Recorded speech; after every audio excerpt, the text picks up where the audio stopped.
अथ श्रीवल्लभेशकरावलम्बनस्तोत्रम्। ओमङ्घ्रिपद्ममकरन्दकुलामृतं ते नित्यं यजन्ति दिवि यत् सुरसिद्धसङ्घाः। ज्ञात्वामृतं च गणशस्तदहं भजामि। श्रीवल्लभेश मम देहि करावलम्बम्। श्रीवल्लभेश मम देहि करावलम्बम्। श्रीमातृसूनुमधुना शरणं प्रपद्ये। दारिद्र्यदुःखशमनं कुरु मे गणेश। मत्सङ्कटं च सकलं हर विघ्नराज। श्रीवल्लभेश मम देहि करावलम्बम्। श्रीवल्लभेश मम देहि करावलम्बम्।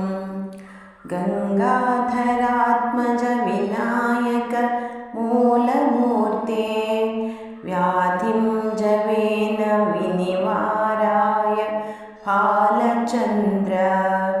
विज्ञानदृष्टिमनिशं मयि सन्निधेहि।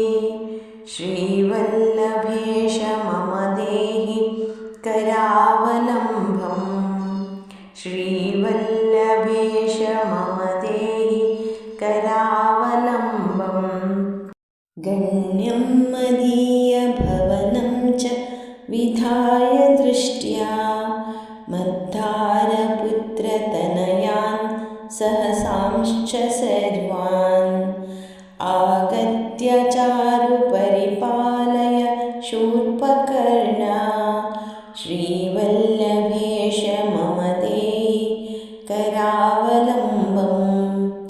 श्रीवल्लभेश मम देहि करावलम्बम्।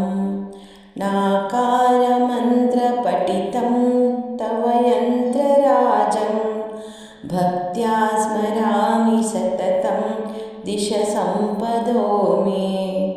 उद्योगसिद्धिमतुलां कवितां च लक्ष्मीं। श्रीवल्लभेश मम देहि करावलम्बम्।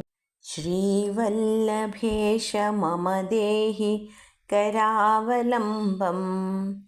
पादादिकेशमखिलं सुधया च पूर्णं कोशाग्निपञ्चकमिदं शिवभूतबीजं।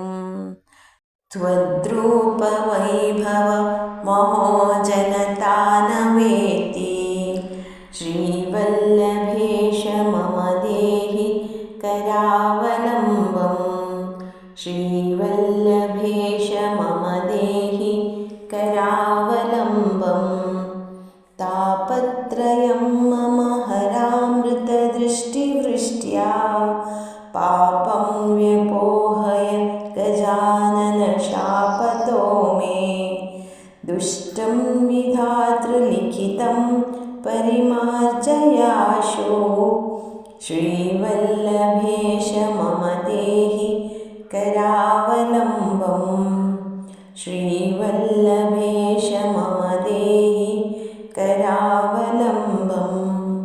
ये त्वां भजन्ति शिवकल्पतरुं प्रशस्तं तेभ्यो ददासि कुशलं निखिलार्थलाभम्।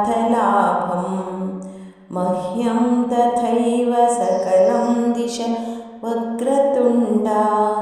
श्रीवल्लभेश मम देहि करावलम्बम्। श्रीवल्लभेश मम देहि करावलम्बम्। नादान्तवेद्यममलं तव पादपद्मं नित्यं युजे विबुधषट्पदसेव्यमानं। सद्दाशमाद्यमखिलं दिश मे गणेश। श्रीवल्लभेश मम देहि करावलम्बम्।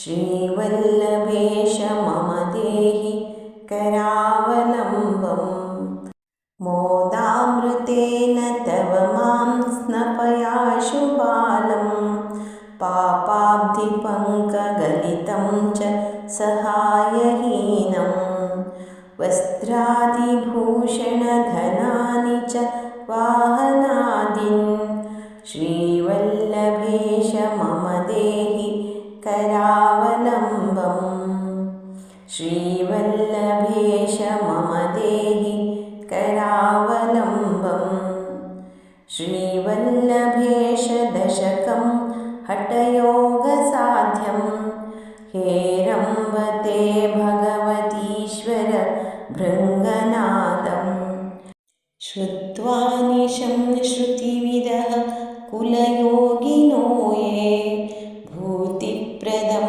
भुवि जनसुधियो रमन्ताम् श्रीवल्लभेश मम देहि करावलम्बम् श्रीवल्लभेश मम देहि करावलम्बम् इति श्रीवल्लभेशकरावलम्बनस्तोत्रं सम्पूर्णम्।